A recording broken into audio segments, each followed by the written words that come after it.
In this video, you'll discover how to create and assign an invoice to a customer. There are two options.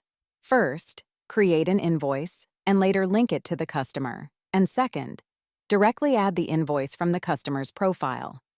We'll be exploring the first approach in detail here. Let's dive in.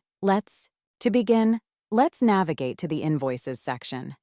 Next, click Add Invoice to open the Add Invoice page.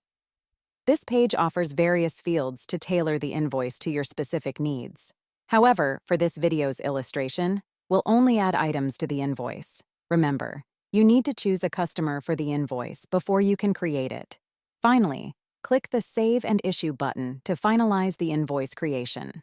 Voila! We've successfully created an invoice. Let's check it out.